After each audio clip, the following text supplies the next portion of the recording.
दोस्तों, आज की कहानी हनुमान जी की अद्भुत लीला की कहानी है, तो इसे अंत तक जरूर देखिएगा, क्योंकि अगर सच में आप हनुमान जी के भक्त हैं तो कहीं ना कहीं आप इसे रिलेट कर पाएंगे। तो चलिए शुरू करते हैं आज की कहानी। बात कुछ समय पहले की है। एक विद्वान पंडित जी हनुमान जी के परम भक्त थे और हर मंगलवार वे पूरे प्रेम श्रद्धा से मंदिर में जाकर सुंदरकांड का पाठ करते थे। उनकी एक अनोखी परंपरा थी। पाठ शुरू करने से पहले वे अपने सामने एक आसन बिछाते और फिर खुद दूसरे आसन पर बैठ जाते।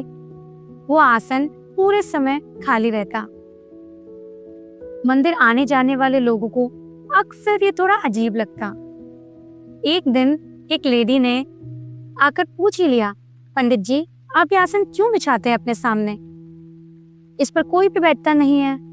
तब पंडित जी ने बड़े प्यार के साथ विश्वास से मुस्कुराकर कहा, यह आसन हमारे हनुमान जी के लिए है, वे हर बार यहीं विराजते हैं।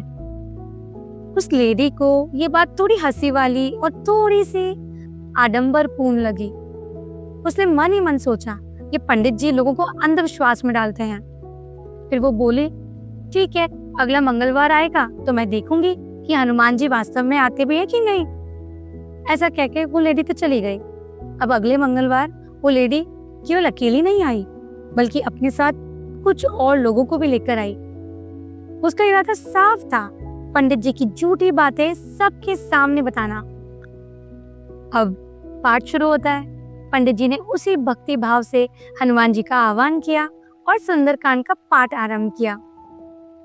आसपास के माहौल में राम नाम की गूंज थी, पर वो लेडी पूरे समय बस यही इंतजार करती रही कि पाठ कब खत्म होगा और वो अपनी बात को साबित करेगी।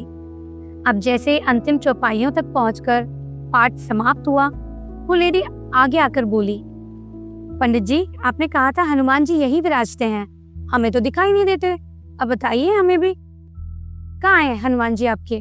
पंडित जी ने बिना विचलित हुए पूरे विश्वास से उस खाली आसन की ओर इशारा किया और बोले, लो, यही तो विराजमान है हनुमान जी हमारे। तब लेडी हंसने लगी। लेडी ने हंसते हुए एक हाथ से आसन उठाने की कोशिश की, पर आसन हिला तक नहीं। उसने जरा जोर लगाया, फिर दोनों हाथों से उठाना चाहा, लेकिन ऐसा लगा जैसे उस पर कोई विशाल पर्वत रख दिया गया हो। अब वो एकदम हैरान रह गई। उसने अपने साथ आए हुए सब लोगों से कहा, तुम सब भी मिलकर उठाओ। जैसे ही सारे लोग आगे आए, आसन उठाने को हाथ लगाया, एक अद्भुत झटका सा हुआ। सब लोग मानो किसी अज्ञात शक्ति से धकेले गए और दूर जाकर गिर पड़े और मंदिर का वातावरण जैसे गूंज उठा, जय हनुमान, जय जय बजरंगबली, जय श्री राम। और उस लेडी के आंखों से आंसू जैसे रुक ही नहीं रहे थे, जैसे उसे अपने आप पर इतनी शर्म आ रही थी। उसके अंदर की सारे डाउट, सारा अहंकार पल भर में चूर हो गया और वो दौड़कर पंडित जी के चरणों में गिर पड़ी और रोते रोते बोली, मुझे माफ कर दीजिए पंडित जी, मैंने आप पर डाउट किया, आपका मजाक उड़ाया।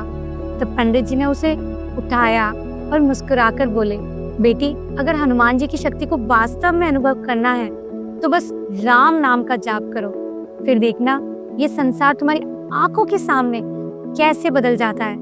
और उस क्षण मंदिर का हर कोना भक्ति और विश्वास की शक्ति से जगमगा रहा था। सार ये है, जहाँ विश्वास और श्रद्धा है, वहाँ हनुमान जी स्वयं प्रकट होते हैं। उनकी शक्ति को देखने के लिए आंखों से नहीं, बल्कि दिल से देखना पड़ता है।